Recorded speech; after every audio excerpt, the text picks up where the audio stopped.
Growing a business is kind of tricky right now. Supply chains are squeezed, tariffs and trade policies are dynamic, and cash flow, it's tighter than ever. You need clarity to come out on top. Without it, you risk falling behind. If only you could hop in the DeLorean and see the future, right? Thankfully, there's NetSuite by Oracle. NetSuite has real-time forecasting to help you move ahead with confidence. This is your AI-powered business management suite and the #1 cloud ERP. Trusted by over 42,000 businesses, NetSuite brings accounting, financial management, inventory, and HR all under one roof. It's your single source of truth, giving you the data and control you need to move quickly. And with AI built in, you can automate the busy work and focus on strategy. NetSuite helps you see what's stuck, what it's costing you, and how to pivot fast. If I were running a business with a lot of moving parts, I'd use NetSuite for full control over everything. Tame the chaos with NetSuite. If your revenues are at least in 7 figures, download the free ebook, Navigating Global Trade, 3 Insights for Leaders at netsuite.com/SPI. That's netsuite.com/SPI. Congrats, your business is doing great. All your hard work is paying off, but you need help like now, and you have to hire fast. How can you hire amazing candidates quickly? Easy, just use Indeed. When it comes to hiring, Indeed is all you need. Stop struggling to get your job post seen on other job sites. Indeed sponsored jobs help you stand out and hire fast. And with sponsored jobs, your posts jump to the top of the page for your relevant candidates so you can reach people you want faster. And it makes a huge difference. According to Indeed data, sponsored jobs posted directly on Indeed have 45% more applications than non-sponsored jobs. One of the things I love most about Indeed is that it has one of the largest databases of job seekers, giving employers access to a wide range of candidates. And with job alerts, I get notified when new candidates apply. And with Indeed sponsored jobs, there's no monthly subscriptions, no long-term contracts, and you only pay for results. So how fast? Well, in the minute that I've been talking to you, 23 hires were made on Indeed, according to Indeed data worldwide. There's no need to wait any longer. Speed up your hiring right now with Indeed. And listeners of this show will get a $75 sponsored job credit to get your jobs more visibility at Indeed.com/smartpassive. Just go to Indeed.com/smartpassive right now and support a show by saying you heard about Indeed on this podcast. Indeed.com/smartpassive. Terms and conditions apply. Hiring, Indeed, is all you need. The perfect product launch. It's the goal for every brand marketer. High heat, fast sellout, and fans posting recipes like trophies. What do Sydney Sweeney's soap drop, Taylor Swift's tickets, and your next launch have in common? Well, they're not bought, they're bragged about. Fanfare turns your drop into a moment. Fanfare cues real fans, blocks bots, and builds launch experiences worth screenshotting. Want hype without the heartbreak? Get Fanfare's 5-step hype drop playbook with our proven success formula and make your next launch unforgettable at fanfare.io/playbook. Again, fanfare.io/playbook. This is the Smart Passive Income Podcast with Pat Flynn, session number 218. Let's do this thing. Welcome to the Smart Passive Income Podcast, where it's all about working hard now so you can sit back and reap the benefits later. And now your host. He once met the cast of Silicon Valley at a burger place. Pat Flynn. Still using a copy-paste website? Break the template trap with Framer. Whether you're overwhelmed by traditional site builders or frustrated with cookie-cutter designs, Framer gives you the freedom to create a site that's professional, polished, and uniquely yours. Framer is the design-first, no-code website builder that lets anyone ship a production-ready site in minutes. It's free to start, allowing you to browse hundreds of pixel-perfect templates or even design something on your own on a totally blank canvas. Add bold animations like appear effects, text effects, parallax scrolling, scroll animations, looping animations, and much more in seconds. The built-in AI handles the heavy lifting, generating starter layouts, and can even translate your entire site to any language. Ready to build a site that looks hand-coded without hiring a developer?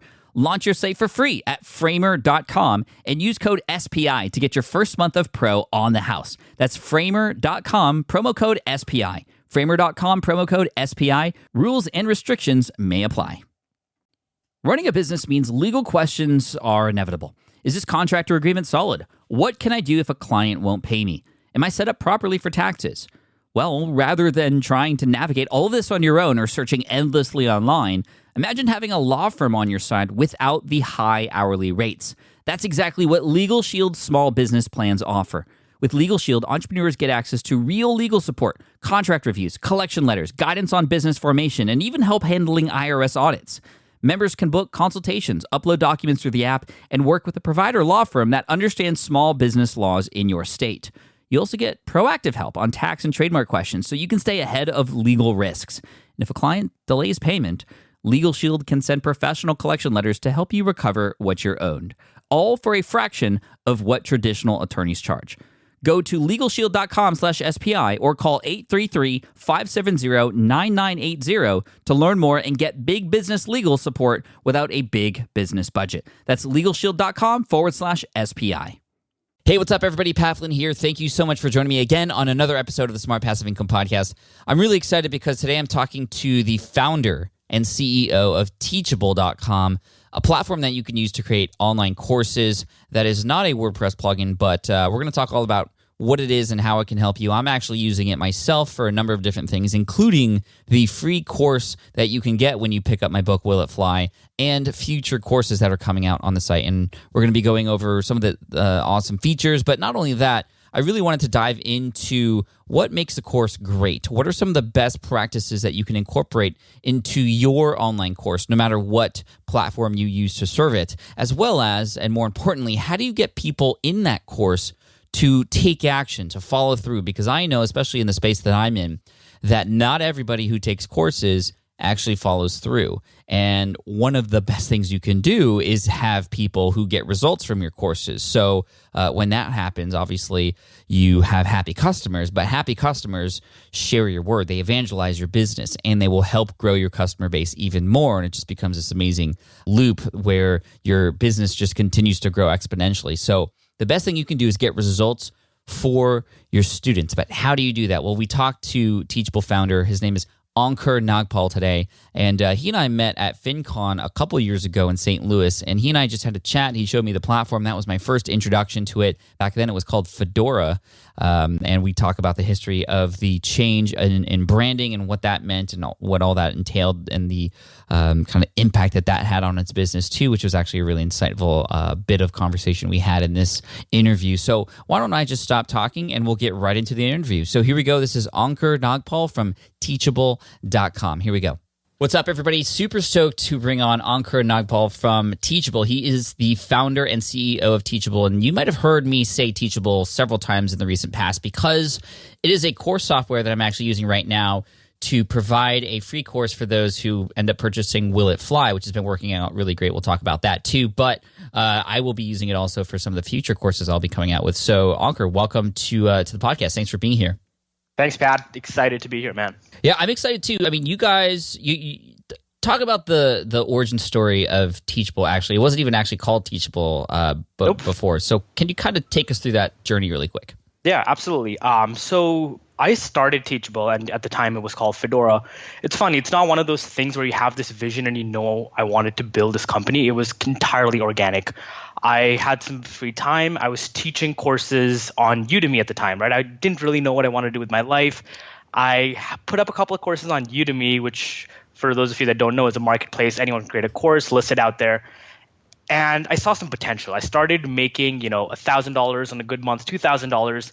And like any entrepreneur, I thought to myself, how can I take this $2,000 a month and 10x it or 5x it? Mm-hmm. And it turns out when you're on a marketplace where you don't have someone's email address, you can't really drive traffic to it, the price points are really low, there was no way that I could find to scale up that business. So what I then did was, I know how to code a little bit. I'm not a great programmer. I built a really simple website to sell my course and the course of my partner at the time. And that's all it was, right? It was just one single website to sell our own course. And it did a lot better. Like we launched for the first week, made a couple $1,000s, except now we kept 100% of it. And that's when I started thinking like, okay, if we like this, if we want to use this, there's probably more people out there. And we started, recruiting and soliciting people one at a time to start using this new experimental product. And that's kind of, what then became Fedora. We raised money and, then became Teachable. Yeah, so it went through the whole startup process with rounds and stuff like that. Talk us through that. I think a lot of people don't understand kind of what's involved with that. Was that like a stressful time? Was that a fun, exciting time for you? So I will preface this with I had a bit of an unfair advantage in the fact that one, I went to school in California in the Bay Area, but at the time I also built Facebook applications that made revenue, and in the process I had connections in Silicon Valley that I could leverage. So it wasn't quite the same as someone starting from scratch. But at the same time, personally, to me, the most important thing about funding was it's when this idea became real in my mind. Because until then, when I was messing around with this platform, I didn't feel comfortable committing to it 100%. And the reason we didn't raise money for a long time was because what that indirectly signaled is I will not get distracted by the next shiny thing. I will not decide I want to do another side hustle. So for me, the funding was most important because it signified to my friends and people I raised money from that this is what I want to spend the next 5, 7, 10 years of my life. Once I did that, that was the hardest part. Once I did that, the actual fundraising was not super difficult because one, I knew people. But secondly, what we did is we had some kind of traction. We were processing about $50,000 in course sales every month, which is not a ton, but for a brand new company with one person, that was enough to get noticed and enough for people to be like, okay, clearly I'm investing in some kind of a business and not a pretty PowerPoint deck about, the next mobile app. Okay, so 50,000 course sales from like the people who are using this software. How many people were using it at the time? At the time, there were about tens of people making money every month. I want to say about 30 to 40. Yeah, tens of people making money every month. We had a few hundred signups. But even from those people, we had got about half of the people on Udemy, half of Udemy's top 20 instructors were using us, right? Which was that first kind of flame that ignited the business and made people think like, okay, there's something over here. How did you reach out to those people? Oh man, so there was so much rejection early on. So first I'd look at the list of people doing well, and then it was just cold outreach like, hey, we started using this. Is this interesting? And it was really interesting. At first, people ignored those emails because they're like, what is this? I get solicited all the time. But very early on while we're doing this, Udemy decided to change their revenue share from 70-30 to 50-50.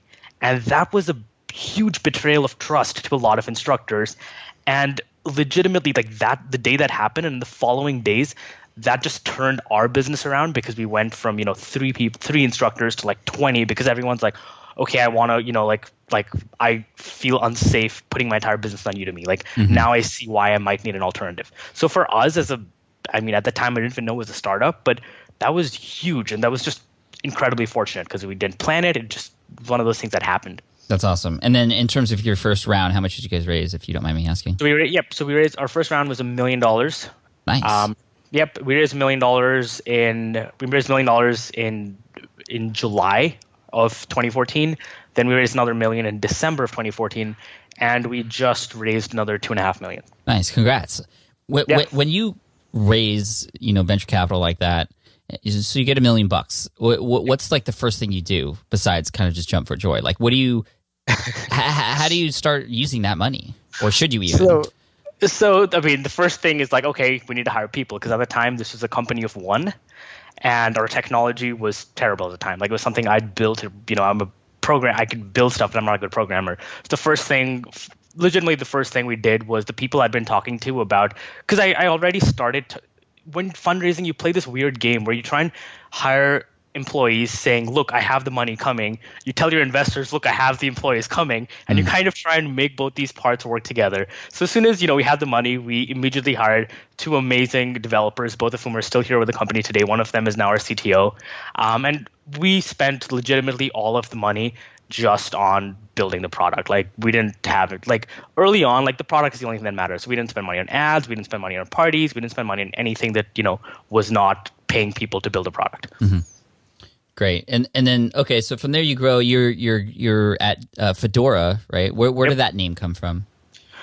So I'd been burnt in startup projects in the past where I spent so long agonizing over the perfect name that this time we picked a name. Just picked a name. Yeah. Which was a terrible reason to pick a name, but it still beats like, just stressing over a name when you don't have a business. Right. And not actually making progress in what it is your solution is. But then you changed recently to Teachable, which is a great name.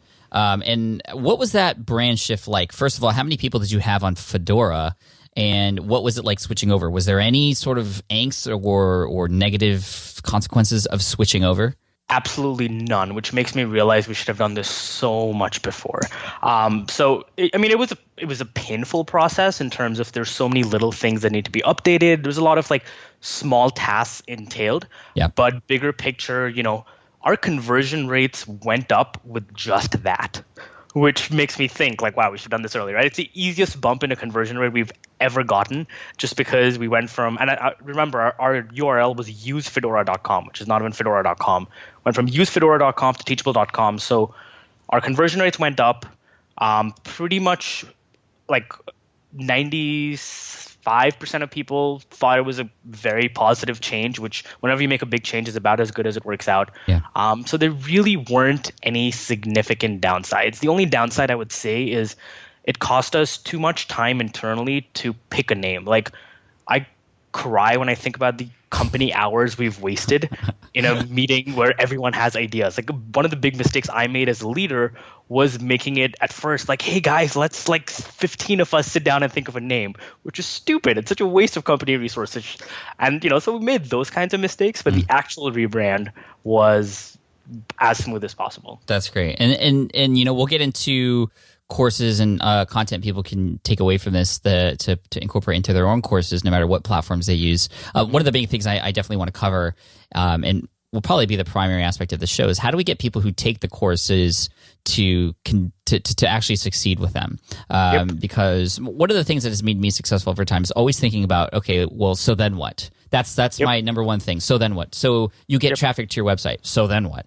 Okay, you get people signing up to your email list. Well, so then what? It always makes me think of that next step. And a lot of people feel like the sale or that course, getting courses into people's hands is the final thing. But then, it's really important to focus on what happens after people go in and how you guys actually push people toward the end of that course to find that success. And that only will drive up sales and marketing down the road. So, why don't we get into that right now? Because I think that's what people want to hear. So, Teachable, I know how many of you guys are there now working in the company?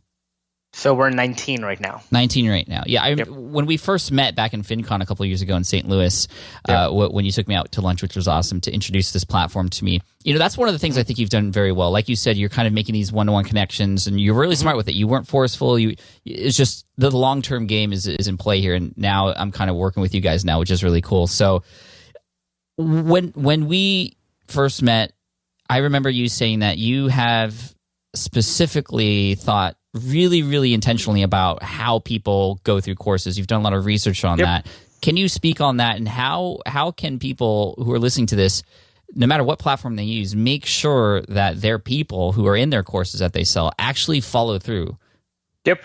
Yeah, absolutely. So to start at the very beginning, if you remember, people in digital marketing, people who've sold products online, 3 or 4 years ago, it was the worst experience ever, right? You had all these complicated sales funnels. You used Infusionsoft. You did so much to get people to a sale, and then you have a really, really ugly members area, or even worse, you just had them download a whole bunch of files and go figure out whatever the hell people want to do with it. That's not my problem. I've made the sale. That's kind of what we started wanting to fix. And one of the things at first that we thought Udemy did a pretty good job in being lightweight, yet creating an environment for people to engage with the content. So what we started by doing is like, okay, how can we give a really good experience to the student, right? How can we make this friendly? How can we how can we make this look like a website that was designed in 2016 and not something that was a legacy of, what I mean? A lot of these websites look like they were built in 95. So we started from a design perspective, like what can we do to completely simplify the interface and put students through, a learning pattern that has small steps of reinforcement at every step. So right from how can we break lectures into smaller digestible chunks so that people get a sense of accomplishment watching 5 or 6 minute videos on the go? How can we put a progress bar there so they can see the progress bar keep moving forward? How can we add discussion and engagement and community so that the students feel like they're a part of something that's not just, information being thrown at them? The whole power of online courses that we have, and the reason it's so exciting, is it can do what books can't do. It can do what, traditional mediums could not do. And that's the big challenge, ahead of us. And as much as I think we do a good job simplifying the interface, giving people those positive senses of reinforcement, we're still so early. Like, I think we have so much more work to do as an industry, as a space. This is still, we're still in the dark ages of what this format, what this platform is going to evolve into. Mm-hmm. What are some of the challenges that course takers have sometimes that kind of stops them from moving forward? Yep. So the biggest one, and I face this too, is very often taking a course is a little bit like a gym membership. It's something you want to do. It's something you know you should do, yet you don't do it. And that's something, that I think, yeah, like there's a lot of parallels actually with the fitness industry, because even when you think about when people buy courses, what we've found is people aren't really buying the course. What they're buying is the after picture. They're like, say the course is how to build an iPhone app. They're not buying that knowledge. They're buying the vision of them building iPhone apps. And with that said, that's the first thing I would tell people to focus on while designing an engaging course is like have a very strong transformation. Have an after picture. Like make it incredibly clear to a student what is what they get at the end of the course. And it's got to be stronger than, a requirement to finish a course the way it is in a university. It's got to be something compelling, either some kind of change they can affect in their life or something that leads to a better outcome for their professionally. And identifying and nailing down that transformation, that outcome, I think is the first step in order to have students actually, want to go through the course. Yeah, absolutely. For me, the most successful courses that I've taken, the ones that have helped me the most are the ones that I take specifically because I know it's going to help me accomplish something exact. Cliff Ravenscraft, for example, has a very high-end course called Podcasting A to Z, but you know that when you take that, by the end of it at Z, you're going to have a podcast. It's very clear. And if you don't, then something's up. And that's great as a content producer because that's the thing that you want to focus on.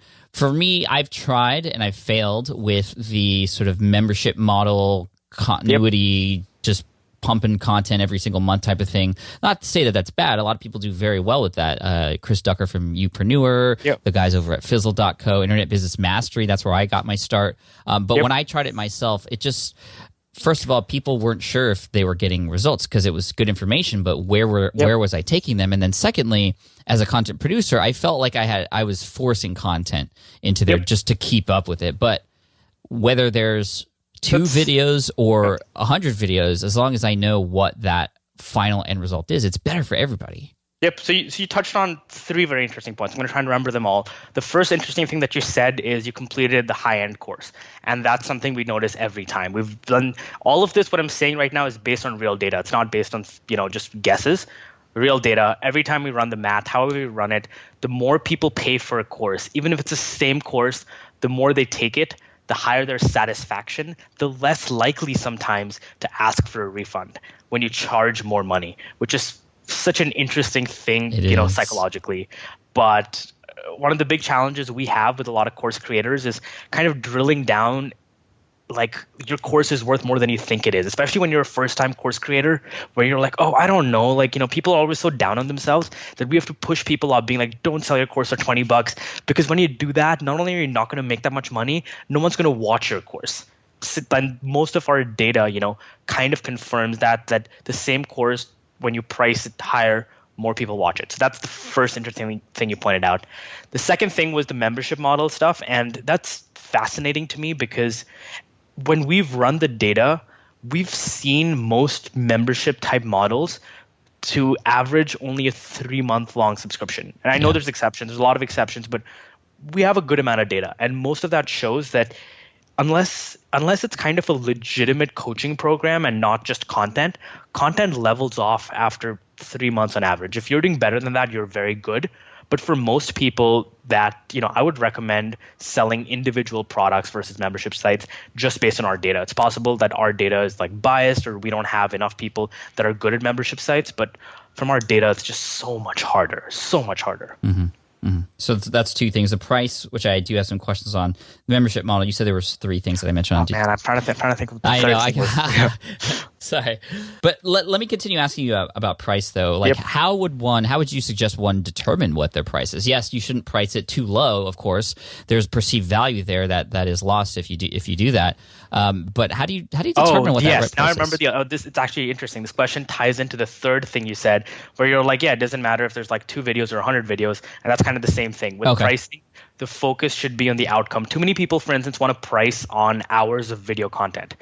And I think that's a terrible idea because, we think of courses as being a shortcut to an outcome. Say you want to, be a iPhone, or say you want to have a successful podcast. That's your outcome. The reason people pay for a course is they want to get there faster. So if you can take someone there in 4 hours, putting 40 hours of content just to make it seem meatier is like, you're not doing the job. You're not doing what you're designed to do. As a course, take people to the outcome faster. So I don't think you should price based on hours of content. I think you should price based on what the like, at least whenever you're justify your price based on the outcome for the student. In terms of specific tangible metrics for pricing, I recommend people very rarely go under $100. I think $99 is probably a good starting point. And as you get comfortable and learn your audience, start moving further up. That's not to say you can't have, a lower priced course if your goal is to have that feed into something else. But if your most expensive course is $19, that's not a great business model. It's just so much. You're just playing life on hard mode for no reason. It's funny on sales pages a lot of times especially for courses, I see 40 plus videos, 27 hours of content. It's because it takes a lot of hard work to make those things. So you want to make sure as somebody who's creating a sales page that you show how much work you put into it, right? But you're absolutely right. I found, for example, Michael Hyatt's course on 5 days to a better year. It's a goal setting course. It's the shortest course I've ever taken, but it doesn't need to be any longer, and I wouldn't want it to be any longer. Yep. And if people want to make it longer, my only recommendation would be like clearly separate out bonus content, right? Like you can have 15 hours, if 12 hours are interviews or whatever, but just make that separate from like the actual course. At least create some kind of visual separation that, look, this is bonus stuff. It's not as valuable as the first 3 hours or whatever. What can somebody do? If they see somebody who's sort of struggling with a course, and I believe Teachable can do this, right? You can kind of determine where people are at in the progress of the course, which is fantastic. What can one do to kind of reignite somebody to come back in after they've sort of dropped off? So, there's people that, go a long way setting up autoresponders and trying to move people on based on lecture progress.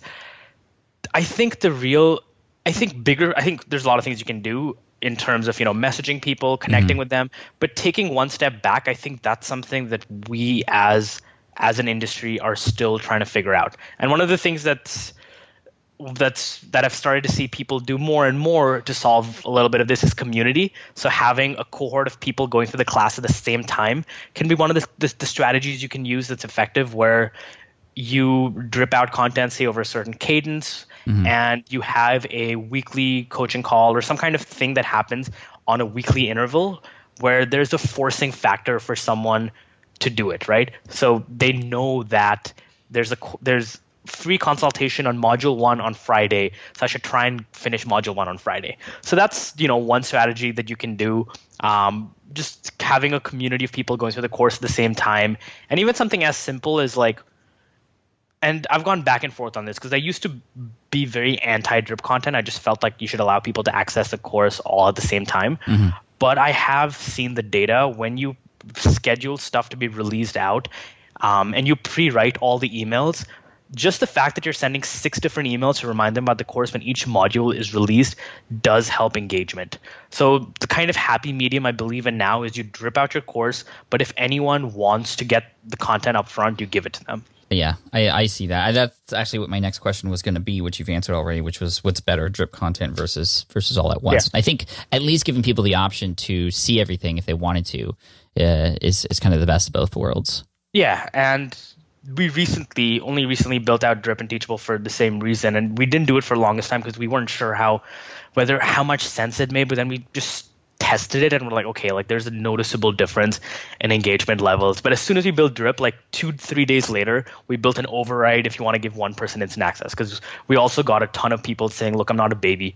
I don't need to be spoon-fed stuff. Like, right. I want to binge watch this entire thing and then like be done with it. Yeah, we live in the age of Netflix binge watching, so that's kind of, you're catering to them too, which is cool. So one of the things I liked about Udemy when I was exploring that as an option way back in the day was the fact that you could have multiple courses on there and your courses would kind of cross-promote each other, which I think is really cool. And that's awesome that Teachable can help do that. It's essentially creating your own Udemy on your own site. You can have a la carte, all these different courses that can cross-promote each other. What's the best way to sell somebody a secondary course that you might have? Yep. So to your earlier point, Udemy is great because you can cross-promote your courses. But the reason I moved off Udemy or moved a lot of my business off it is not only was I cross-promoting my courses, I was cross-promoting my competitors' courses. Right. Because the best way I've seen to get people to buy another product is to give them a great experience. Like, of course, there's tactical things you can do. Like, we save credit cards, so it's one-click purchases. And there's a lot of sales funnel type things you can do.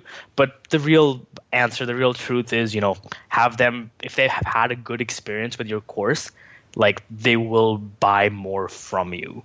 It's that simple. Like in general, like the easiest way, and that's one of the ways courses can compound on themselves as businesses. If you deliver good content, every subsequent course launch of yours will do better. Mm-hmm. So there's no real hack to have people buy more stuff. Just, deliver good content. And as a secondary thing, the fact that you put it all in the same place does reduce friction.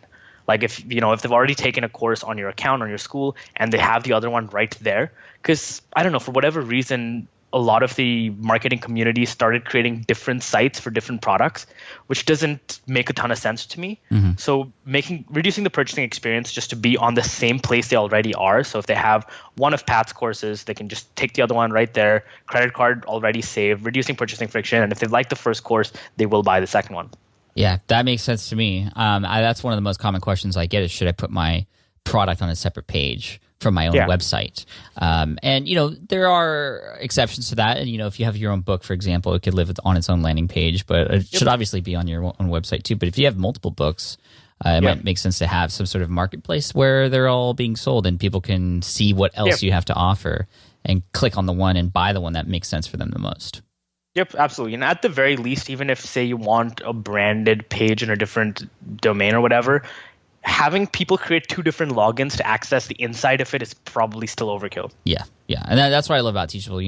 Even the people who have access to my free Will It Fly course, their username and logins already in the system. So when I come out with new courses, that will already be there and ready for them. Yep. Which is great. Man, Ankur, this has been great. It's a lot of high quality information here. I think a lot of people can take home with them, no matter what platform they use. And obviously, I'm a big fan of Teachable. I'm using it, and I recommend it for those people who are listening out there. If you want to give it a shot, where can people go to get more information about Teachable? Yep, just teachable.com/Pat. Awesome. I like it. And are there any questions that you feel I missed? There's a lot to this online course creation stuff. We covered a lot of great things, but what am I missing? So the biggest thing that I always want to stress is at this point, look, we have about 2 years of data on what's worked, what doesn't work.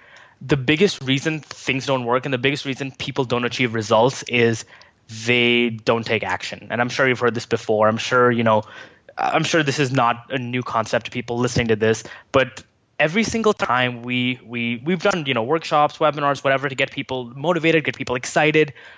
The biggest reason people don't make progress is, they worry about the wrong things. They hold themselves back thinking, maybe my slides aren't pretty enough. I said or ah too many times in the video. Mm-hmm. Who am I to teach? There's a lot of limiting beliefs. And what I've found that separates the people that succeed from the people that don't is the people that succeed put themselves out there. So what I would recommend to anyone listening is, if you are serious about this, you want to build an online course, you're doing it for the first time, I would recommend setting a deadline and doing the best you can by that date and getting it out there. Because when you get it out there, when you start talking to people, engaging with your content, that's when you become hooked. That's when you start making your content better after seeing, what they liked, what they didn't like.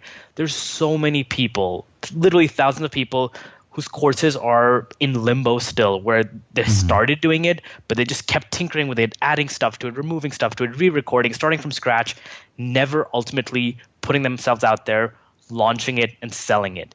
No matter how bad your first course is, just by launching something, you're at the starting point of the journey, because the journey only starts when you first hit the publish button and you start trying to get people inside it. And I've just seen too many people kind of fall off before that step, that I would urge everyone, to just be hard on themselves, set a very, very strict timeline, and do the best you can by then, because that's all that matters.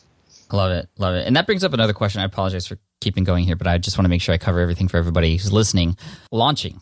What's the best way to launch a Teachable course? The best way to launch Teachable course, and this is probably true for most courses, is you want to have a launch window. You do not want to leave your course open forever. You want to, and there are exceptions, but I'm not going to get into exceptions because for most people, you want to have a specific timeline of anywhere from 4 to 10 days where your course is open for enrollment. After that, you temporarily just close enrollment, collect email leads, and open it up again. That's the best way of launching.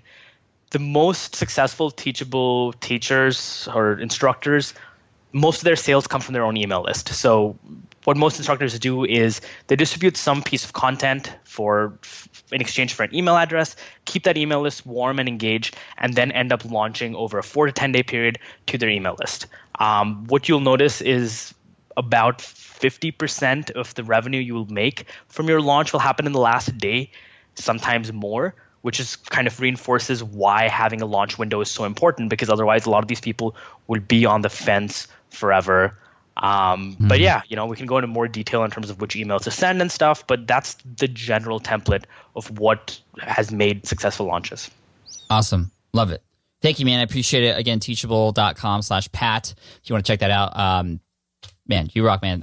Looking forward to everything else you guys have going on. And you and I obviously will continue to talk behind the scenes as we work on my course and all that great stuff. Yes, sir. It's been a blast. All right, for sure. Take care. Take care.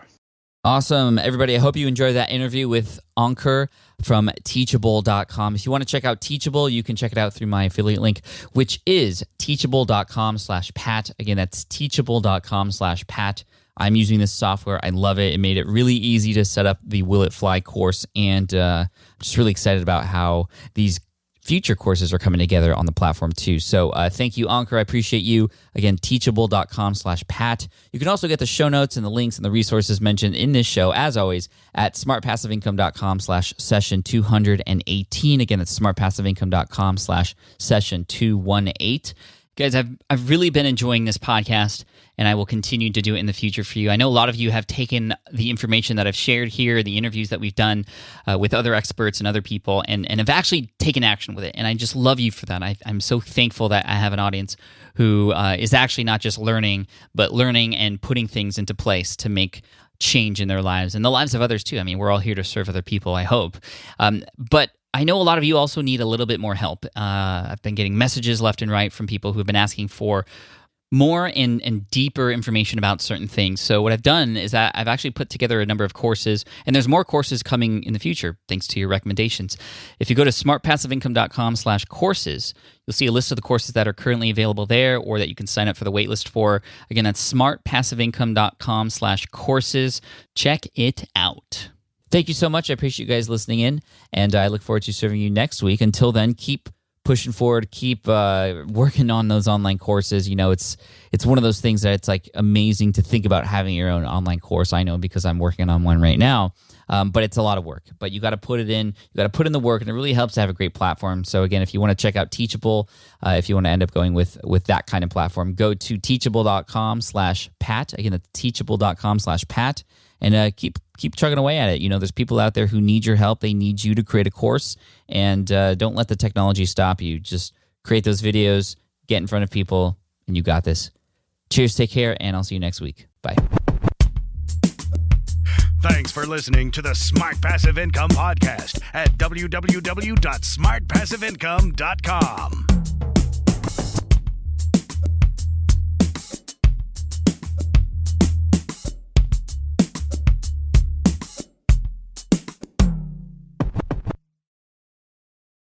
More people dream about building their own business and being their own boss rather than retiring early. But a majority of them never even take the first steps to register the business. Why? Because starting a business can feel overwhelming. With legal forms, paperwork, finances, it's a lot. And that's where Taylor Brands comes in.